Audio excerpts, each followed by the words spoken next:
So this article comes from, this information is really a sort of a summary from a review article that was published in the International Society of Sports Nutrition Journal in 2017 about what's necessary for these things to be in place to actually lose weight successfully. So I will go to the next slide, and Steph, you want to talk about this? Okay. Can you pull up the rest? Yeah, just right there. Thanks. Okay. So the first tip, okay, there's 5 tips that you're going to get, like Todd said, that we're going to be discussing with you. And the very first one is for fat loss is driven by a sustained calorie deficit. Okay. So what that means is that you have to create a calorie deficit or burn more calories than you ingest or consume in order to elicit fat loss. Okay. Where the confusion and the, how do I put this nicely? The like, Maybe you can't. Maybe I should just say it very bluntly. Out with it. Where everybody goes wrong is they think they're in a calorie deficit and they're not. Okay, so let me back it up and let me give you a foundation. So where the amount of calories that our body requires to maintain its weight comes from 4 places. You have your resting metabolic rate, you have your structured exercise that you do. So if you go to the gym, if you work out at home, like anything that's like a dedicated workout, okay? So that would be 2, your daily activities. So the way that you live your life, you're walking around to your car, up and down the stairs, you're working, you're moving, all that kind of stuff. So that's your daily activities. You will also see that called NEAT, or non-exercise activity thermogenesis. And then the final place that we burn calories, or what we would need to maintain our body weight, is the thermic effect of food. So if you put all of those 4 things together, and all of those require calories, okay? So you've got the RMR, or the metabolic rate, or your metabolism, the structured exercise, your daily activities, and the thermic effect of food. Add all of those things up, and that would be the number of calories that your body requires to maintain its body weight. But where people go wrong is they don't actually measure their metabolism. They predict it. They use a prediction equation or some type of calculator online, and then they overestimate what they think they're burning through exercise and their lifestyle. So there's lots of places for error in those 4 segments to what we burn from a calorie standpoint in a 24-hour period, okay? So the one thing that we can directly measure is the metabolism, okay? Everybody has a unique metabolism. Everybody has a unique metabolic rate. You will also see it as the RMR, or the resting metabolic rate, and that is what contributes up to 70% of the calories you burn in a day. So out of the RMR, your exercise, your activities of daily living, and the thermic effect of food, the RMR is what's contributing the most from a caloric burn perspective in a 24-hour period. Okay, so when we are creating the framework for a fat loss program or intervention, we've got to start with the RMR, and we have to know exactly what your body is requiring to support basic life function. Okay, so the RMR is how many calories your body needs to stay alive without moving. Right? So if you're just lay in bed or sit in a chair all day and not move, that's how many calories your body would require to stay alive. All right.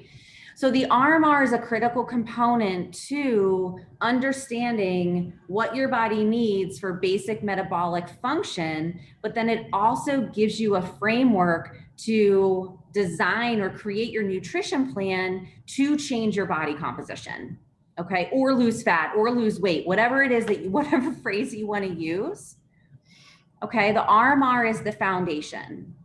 The prediction equations that you will see in like food tracking apps or activity tracking apps or online calculators, they're horribly inaccurate. Okay, Todd and I have been measuring metabolisms. We've probably measured metabolisms in thousands of people. We've looked at thousands of results over many, many years. And we still do not have that superpower where we could look at somebody and guess what their metabolism is. We have no idea. No one knows. The only way that we really know is by actually measuring it. And it's really fascinating to see how like all over the place results are. And what we hear from a lot of our personal clients is, well, I know my metabolism is slow because I'm getting older, or I know my metabolism is slow because I'm having trouble losing weight, or I know my metabolism is slow because I'm in menopause, right? These are all the things that we hear. Am I missing one, Todd? That's probably the bulk of them. That's the bulk of them, yeah. Right? It's very easy to blame your lack of results or your inconsistent results on a slow metabolism. But unless you've had it measured, don't ever use that excuse. Okay? We have to get it measured. You can pull up the next section. Okay. So when it comes to creating a deficit, once we get that metabolism and we're kind of understanding all the components to what your body's requiring in a 24-hour period, we then need to create a deficit, right? We need to reduce your calories to create that calorie deficit and support fat loss. But what everybody likes to do is they want results now. Right? You want to feel better, you want to look better, you want to move better, and you want results now because you also want validation that your intervention or your plan is working. Okay? But a bigger deficit, even though it leads to faster weight loss, is not beneficial. And we're going to talk about that in the coming slides, so I'm not going to elaborate on that right now. Just hold on to that point. Okay?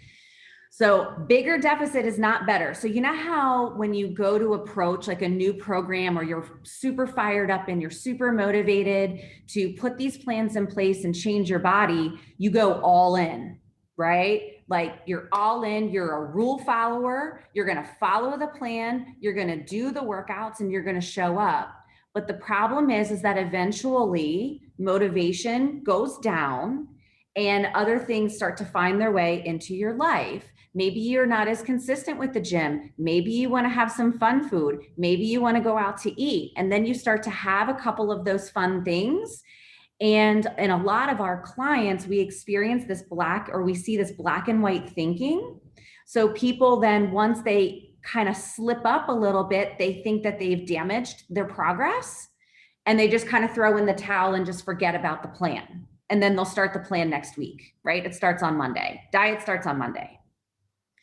So this is why we don't like to focus on one meal, one day, or even 1 week. You want to be focusing on your average intake, okay? Your average intake, and we want to be using the nutrition to create the deficit. We don't want to be relying on the exercise to create the deficit, okay? A lot of people like to rely on the exercise to burn those calories, but remember the RMR, your metabolism, is actually what contributes to your calorie burn, your daily calorie burn, more than your exercise. Whatever your what's it called, the Apple Watch or your Fitbit, whatever that says you're burning, that's not what you're burning. They are overestimating your calorie burn. So what you want to do is just consider whatever exercise you do a bonus, but you do not need to use exercise to create your deficit. We want to create it from food alone.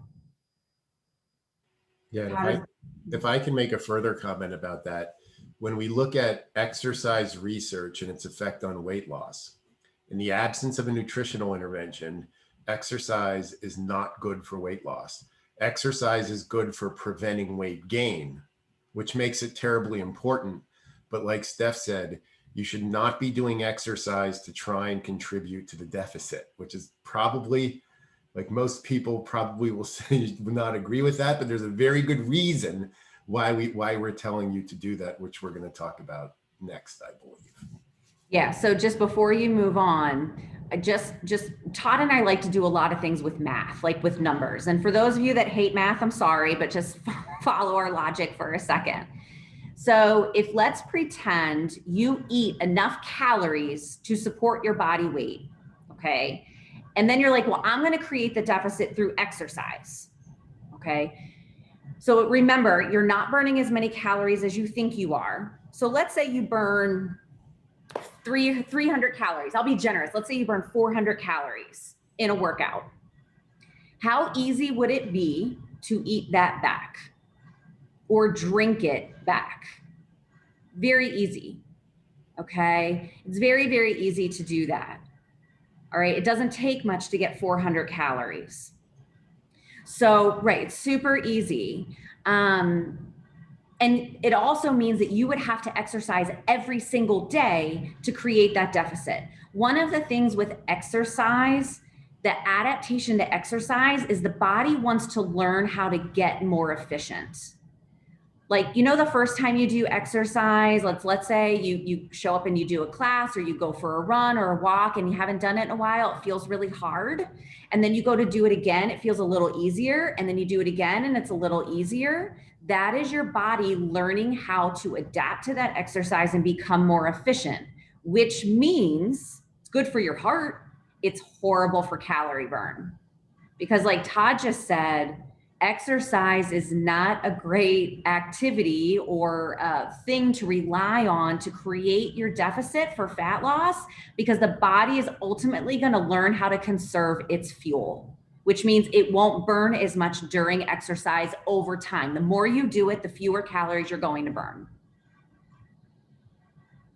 Okay. Did you have anything you wanted to add, Todd? Nope. You can go on. You can go to the next. I'm trying. I'm having a technical problem. Okay. So here's tip number 2. Any eating strategy will result in fat loss if a caloric deficit is created. Okay. So look at this chart we have here. On the left, you'll see the names of some very popular diets: low carb, ketogenic, low fat, intermittent fasting. And then you'll see a short description of how these diets are actually executed. But if you look at how it works on the right-hand side, you could see that they all work through the exact same mechanism, creating a calorie deficit. All you're doing is incorporating a different strategy to create that deficit, okay? So that being said, any strategy that creates the calorie deficit will work. Okay. So when people say, you know, you're not going to lose weight as long as you're eating sugar, that is completely untrue. And there's not one shred of evidence to support that. Okay. So understand that if you're looking at things, if you're saying to yourself, well, all I have to do is cut out sugar and eat more heart healthy fats and I'm going to lose weight, that does not guarantee that you're going to be put in a calorie deficit. Okay. So we think that the single most important, it's not that we think, it's a fact, the single most important thing that must be in place in order to lose weight is a sustained caloric deficit. Okay. So let's talk a little bit more about that. So we said that diets, really, they only work if you create the deficit. Okay. Now, calories influence changes in weight. Okay. Not what you're eating, or not even the strategy, as we said, that you eat it. It's a simple supply and demand issue. If you eat more calories than you burn, you're going to gain fat, gain weight. If you burn more calories than you eat, you're going to lose weight. Okay. So in that sense, the quantity of the diet is always more important than the quality. Okay. And again, people will say that this isn't true. People will argue with this. People will say all the time, if you just cut out X, Y, and Z, you're going to lose fat. And a lot of times that works. Like if somebody says, I'm going to go on a low carb diet, and they cut out carbs and they lose fat, it works, but not because there was something inherently bad about the carbs that were causing fat gain. It's just that you removed a bunch of calories from your diet. And if you put those carbs back in your diet and remove the fat from the diet, you would lose just as much weight.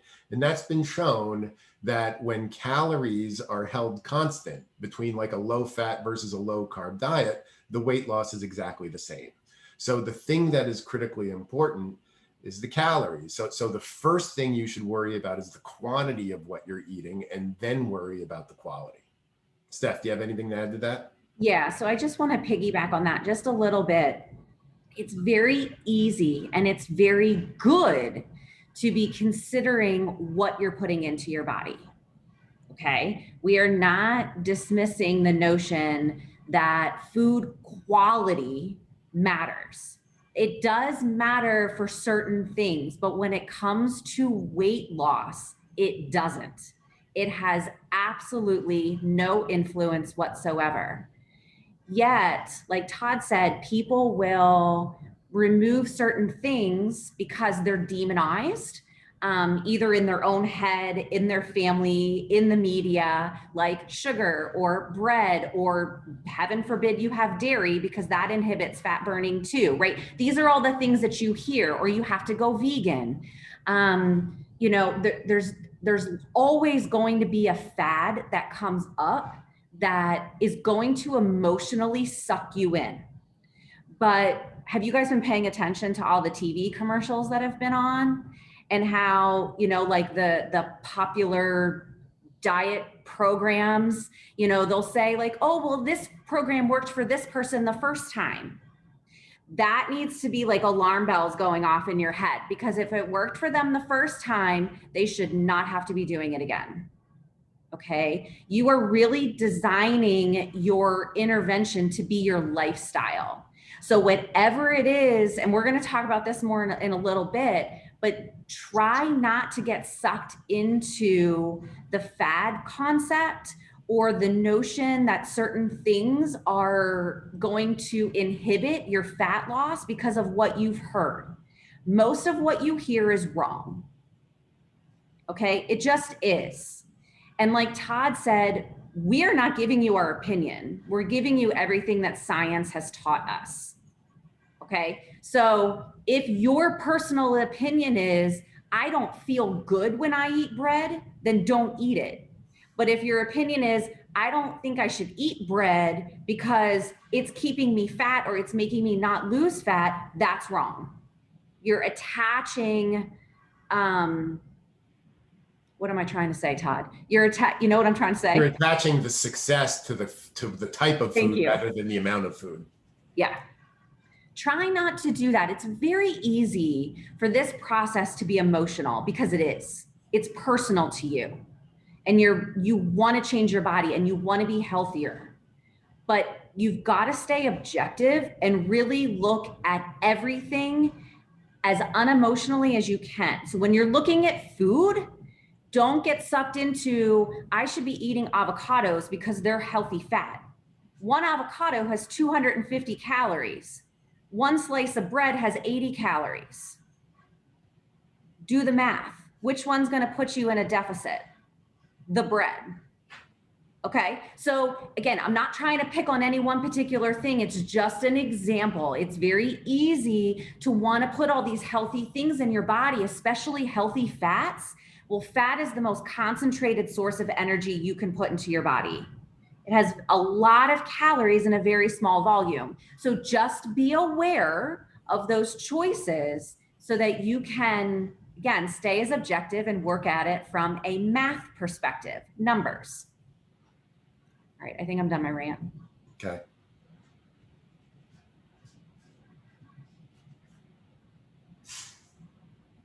Go ahead, Steph. Oh, you want me to go? Okay. Or I can go. It doesn't matter. Okay, so the third tip is the importance of increasing or preserving your lean mass while you're in a calorie deficit, your muscle mass. So if you are in a calorie deficit, your protein requirements are higher, okay? This is very important to remember, okay? Because weight loss, as we said, isn't guaranteed to be fat loss.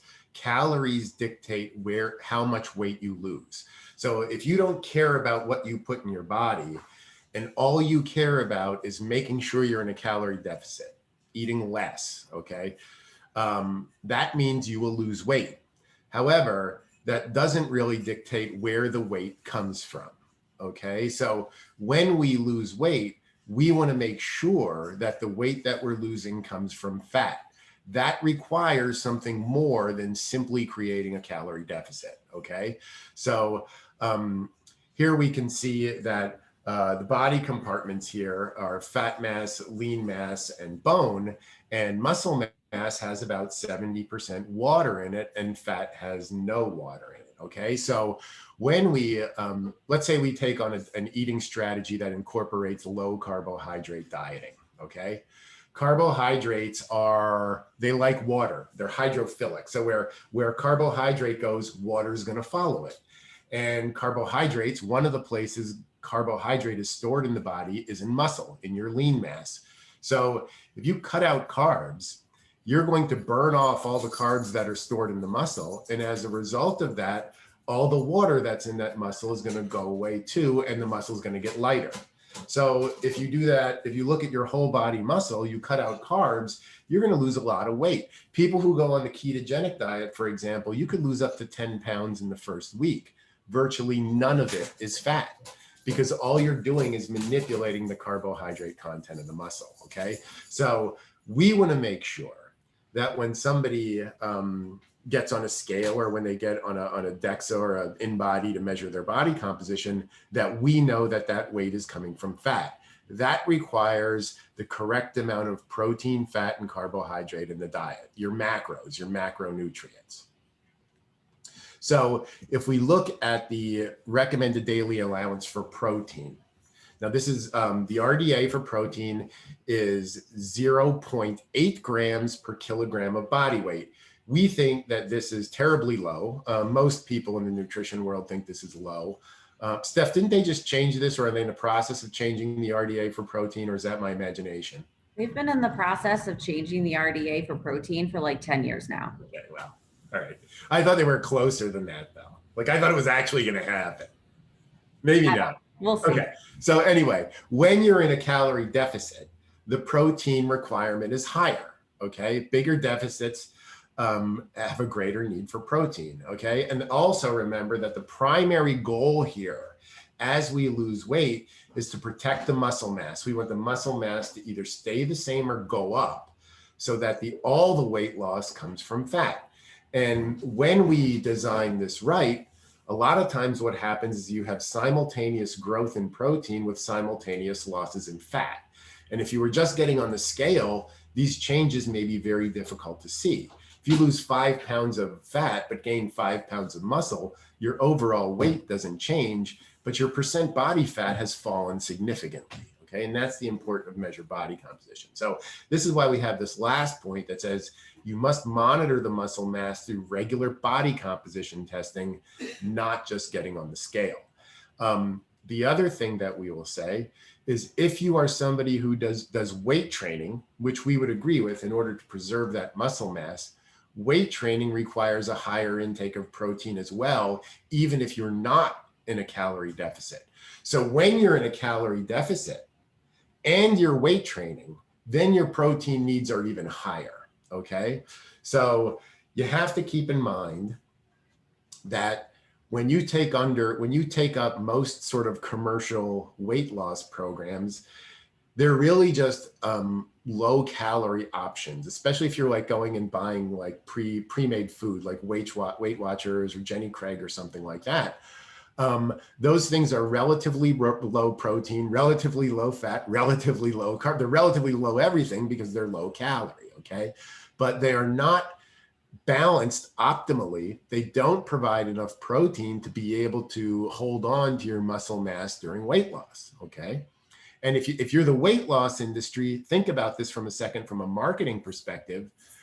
You want people to lose muscle. If you're the weight loss industry, you want people to lose muscle, you want people to lose fat, you want people to lose whatever so that they get super light, super fast. And if you see a Weight Watchers ad, this is a real Weight Watchers ad that says you can lose 16 pounds in 4 weeks.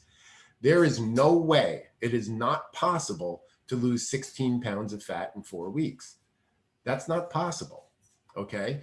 Now, that doesn't mean you can't lose 16 pounds in 4 weeks. If you just eat low carbohydrate diet, you'll get rid of so much water in that month that, yeah, you could potentially do that. But as soon as you start eating carbohydrate again, it all comes right back and the water goes right back in the muscle. Okay, so this is the importance of monitoring body composition and making sure that your protein and your macronutrient distribution is optimal during your weight loss intervention or you're just going to have weight loss and most of it's going to come from muscle. Okay, go ahead, Steph, unless you had something else to say.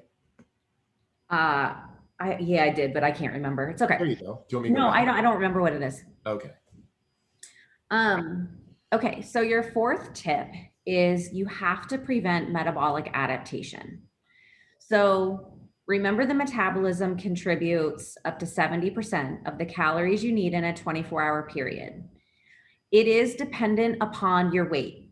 Okay, so the heavier you are, the more likely your metabolism is to be on the higher side. Okay, if you get lighter, if you lose weight, logic tells us that your metabolism is actually going to slow down because it's adapting or adjusting to the lighter body weight.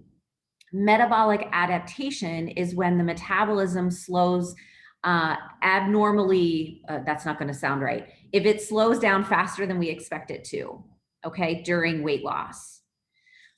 What Todd and I do with metabolism-based eating, everything is centered around the metabolism, everything.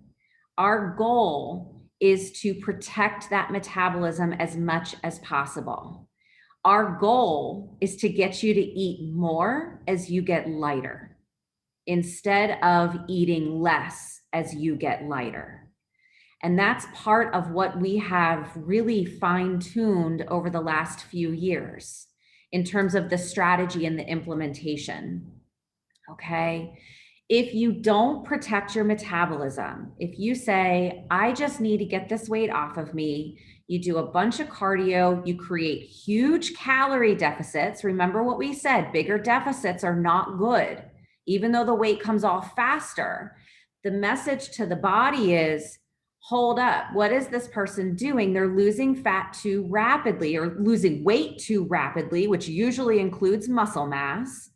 And the metabolism is going to drop down to conserve because the body's job, its goal is to survive. Okay. Its job is to have enough energy on it to protect itself. So if the body gets the message, hey, like you're burning all kinds of calories, you're not feeding me enough, and you're making me do all this work and you're burning all these calories, then I am going to conserve. I am going to slow myself down internally. So your internal engine slows way down. And that's where your metabolism is adapting and conserving. Okay. That is not good, because as you continue to want to progress and continue to lose weight, how easy is that going to be for you if your metabolism falls? It's not. If you guys ever hit a plateau, what do you have to do to bust through the plateau? Move more and eat less, right? Just keep doing more and more and more to the point where it gets unsustainable. So we're trying to prevent that whole process. We're trying to support your body through the fat loss process and protecting that muscle mass, which is going to protect your metabolism above anything else. Okay, so the two most contributing factors to protecting your metabolism is making sure we protect your muscle mass with higher protein, and we've got to make sure the size of the deficit is not too big. Okay, we have to make sure. You heard Todd mention resistance training, and you heard me mention the adaptation or the efficiency that comes from exercise. Well, the adaptation to become more efficient comes from cardio. Okay, when you're doing cardiovascular or aerobic training, that's where that efficiency comes into play. And that's where the body's going to learn how to adapt. But with resistance training, strength type workouts, that's where we're really targeting the muscle. And that's what can also help prevent the metabolism from falling. Okay, so Todd and I really promote the primary exercise that you do to be resistance training and not cardio. In fact, many of our clients get prescriptions where there's not a ton of cardio. Now, we're not trying to say that cardio is bad. All we're trying to say is don't put the emphasis on cardio. Focus on your strength-based workouts as your primary form of exercise over the course of the week, and let cardio fill in your gaps. Can I make a comment, Steph? Yes. Remember that we said that we don't believe that the exercise should be done to contribute to the deficit. The only reason anybody does cardio is to contribute to the deficit. Okay. The reason we don't believe that is because, like Steph said, the way the body adapts to cardio, one of the ways the body adapts to cardio is it's usually to get lighter, right? Because if I'm running down the road, I burn less calories the lighter I am. And let's say I have a lot of muscle on the upper body. I don't need that. That's just dragging me down if I'm doing a lot of cardio. So the body says, get rid of it. The problem with that is you're getting rid of the metabolically active tissue that burns the most calories, right? This is why you burn fewer calories the more cardio you do. With resistance training, the way the body adapts to that, so anytime you do any exercise, the body wants to make it easier the next time you do it. So with cardio, it says, let's get lighter, even if we have to get rid of the muscle. That way I'll burn fewer calories. When you do weight training, the body says, that weight was heavy. Let's build some muscle so that it feels lighter next time I do it. So in that situation, you're actually trying to induce tissue growth rather than get rid of it, right? So in that case, that addition of muscle is what helps to preserve the metabolism and keep you burning calories as you lose fat, because the idea is to lose fat but either preserve or gain the muscle. Whereas with cardio, you typically have fat loss and muscle loss simultaneously, which is why you lose a lot of weight, but you can never keep it off. Okay. All right. Are we good on this slide? What? Did you have more? Are we good on this slide? Oh, hold on a second. So one of the natural questions, and I'm just going to answer this before we get asked about it, is, well, what is the ideal size of a deficit? It's really individualized, but a general range is Todd and I shoot for 300 to 700 calories a day is our daily deficit that we're striving for. But you got to remember that there's a lot of factors that go into it. Everybody is different. And it does start with that RMR measurement if you can get it. Okay. Because that's the critical element there.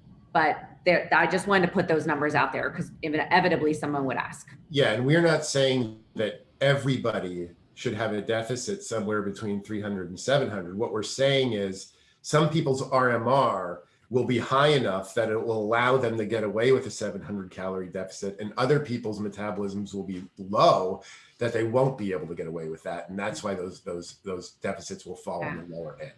Okay. All right. All right. So this is sort of the typical diet brain mindset. This is the cycle of things that happen, okay? And this is what we're trying to avoid. But typically what happens in the first step is something catalyzes you to get fed up with your current state, whether it's your body or how you look, how you feel, whatever, and you say, I'm going to do something about it. And generally what people do is they will adopt some type of dieting behavior that is relatively extreme. And that might include some type of severe calorie restriction, or again, avoidance of certain types of foods altogether,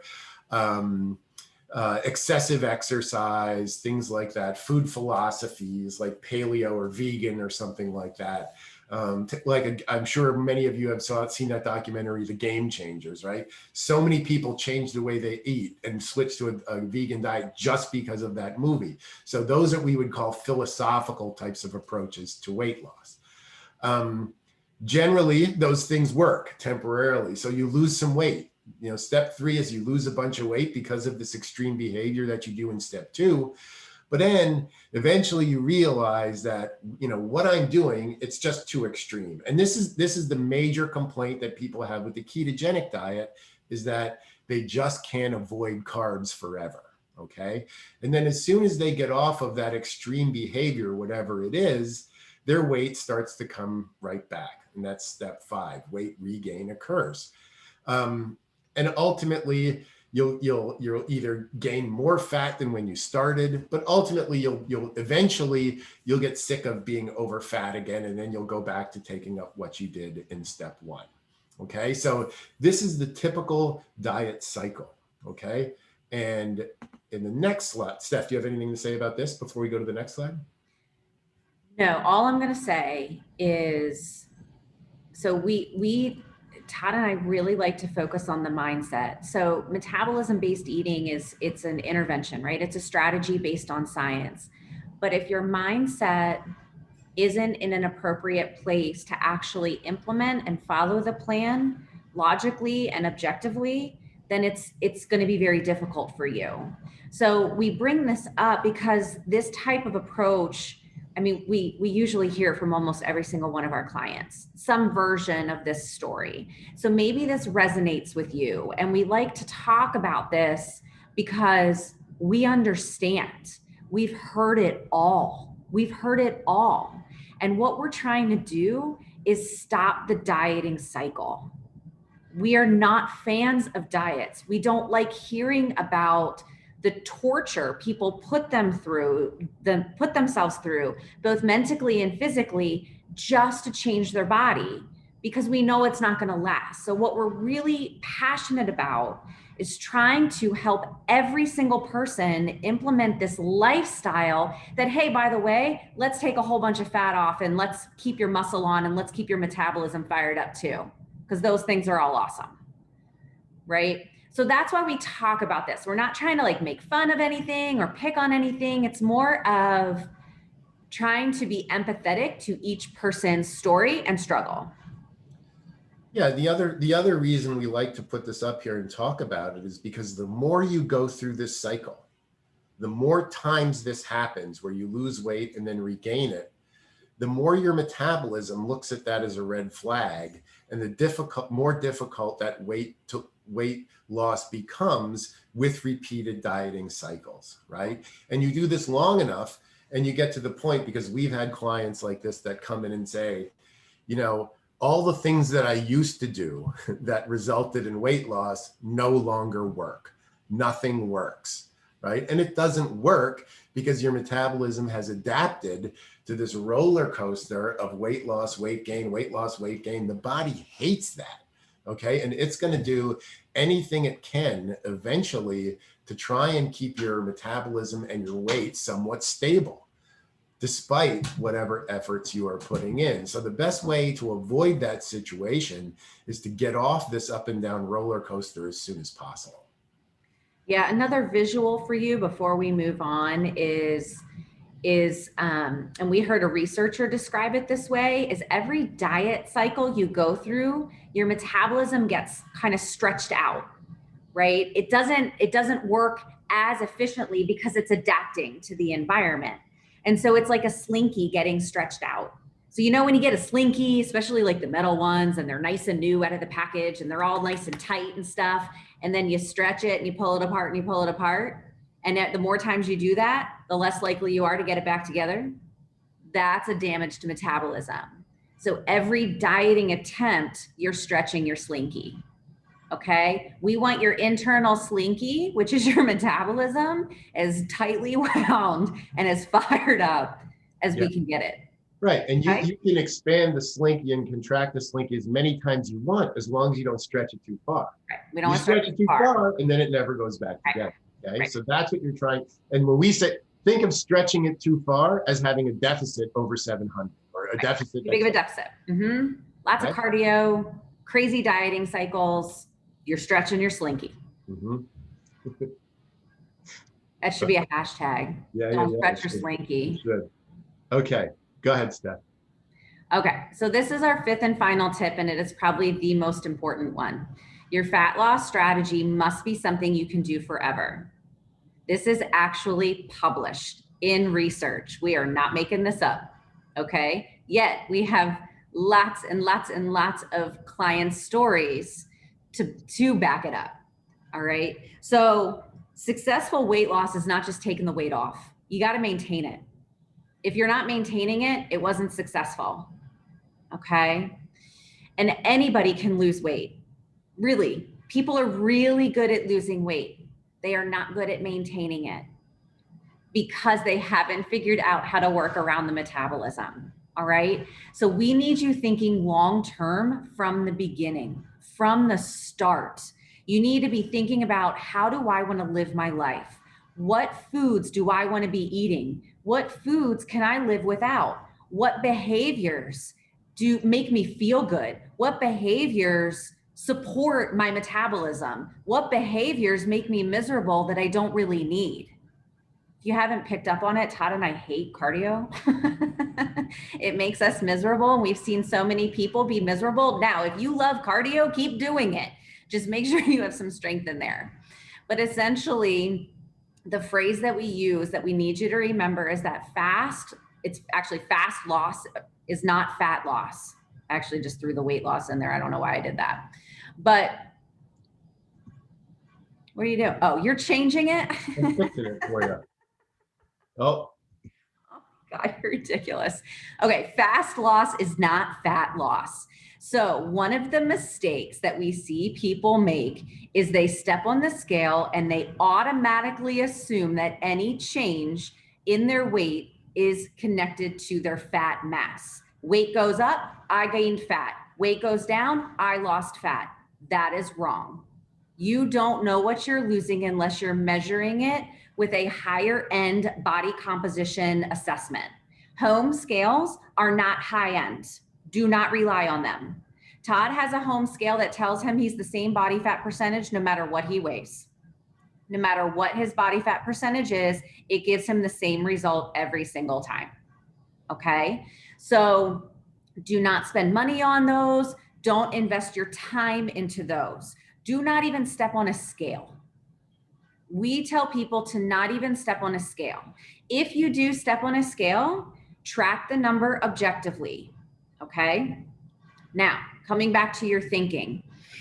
When you are thinking about the types of foods that you want to be eating, we were talking about how diet quality doesn't matter. We want you guys to feel good, okay? So and we also want you to like what you're eating.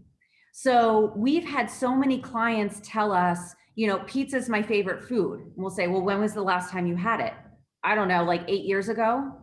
Like that's a response. Or, I love cake. Well, when was the last time you had cake? I don't know. I won't even eat it on my daughter's birthday. Like we've heard that type of thing before. We've also had clients tell us that their favorite foods they use only when they're feeling bad about themselves, and it's a form of self-punishment. Like what was it, a milkshake, Todd? McDonald's milkshakes? mm-hmm. Maybe it wasn't McDonald's. Maybe it was just it was just milkshakes in general. Milkshakes. We had a client who loved milkshakes, but she would never get them unless she had a bad day or was beating herself up about something and she was feeling bad. Then she'd go get a milkshake. Well, the problem with that is, you're associating one of your favorite foods with negative thoughts and negative emotions. That's not the way. It's not the way you should look at food. But that's why she was doing it. She wanted to feel bad about herself. Right. I said, how come have you ever gotten a milkshake when something good happened in your life? And she said, no. Yeah. That's backward thinking. It's backward thinking. So we're telling you these stories because don't cut food out that you are unwilling to remove for the rest of your life. Don't do it. The goal is learning how to work it in. How does it fit into your plan? How can you make it work? You can still lose fat and eat cereal. You can still lose fat and have pizza. You can still lose fat and eat a cheeseburger and fries, right? Usually what happens is people fall off their plan when they eat those things because they carry so much guilt and shame, thinking that it damaged their progress. And then they react to that by completely falling off the wagon. And it's like a free for all, and they're just going to eat whatever they want because the damage has already been done. Don't do that. Look at your food objectively. If you can work in 3 Oreos every day after dinner and it fits your macros and your calories are on point and you are losing fat, why stop that? That's a good thing.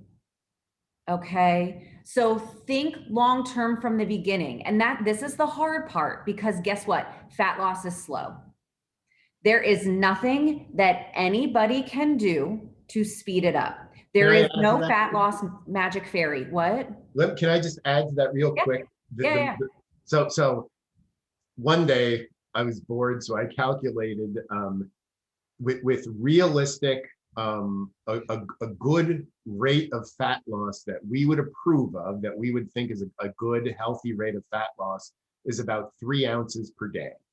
Okay. And don't worry if that's mathematically calculated. Don't worry about how I did the math, but a realistic rate of fat loss is about 3 ounces per day. Now, you've all gotten on a scale from one day to the next and know that you're a couple pounds different in either direction. Those are shifts in water. What's that?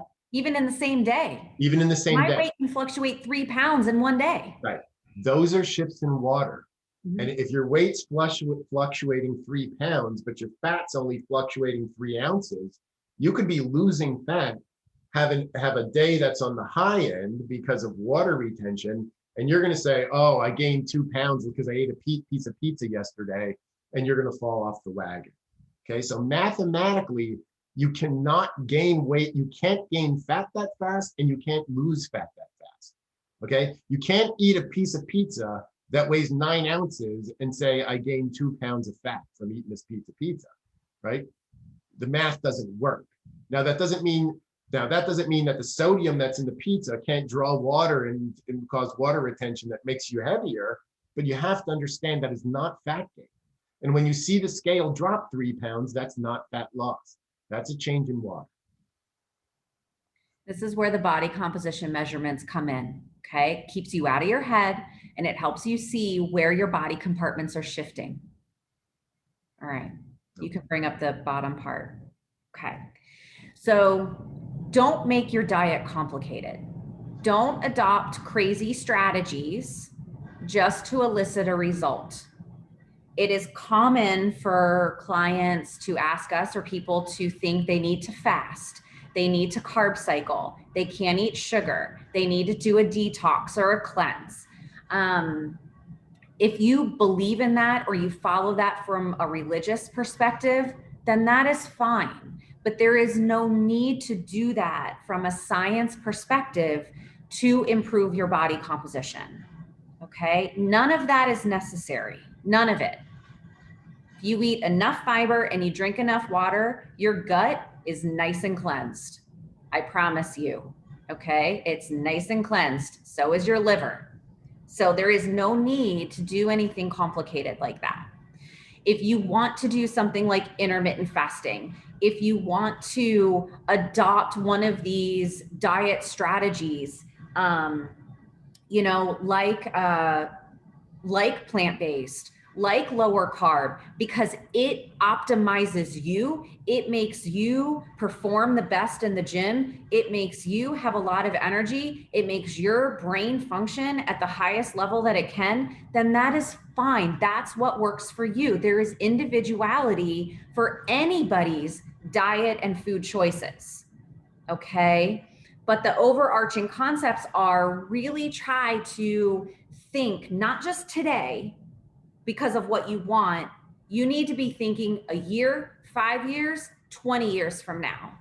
How do you want to be living your life, and what do you want to be eating, and what don't you want to be eating? Okay. We support food tracking with a food tracking app to help you stay accountable to your plan so you can follow your own macros. Remember, the macros are the grams of protein, carb, and fat. And it helps with your consistency. It also helps you stay objective, okay? Because I would say it doesn't frustrate me, but it frustrates me when I have clients tell me that they ate one particular food and they know that that's why, they're having trouble losing fat or something, when that is not the issue. It's not that one food. There's another problem, but they're just not able to separate themselves, okay, from that. So food tracking is a really great tool to help you stay as objective as possible. And it teaches you how to look at your food just for what it is.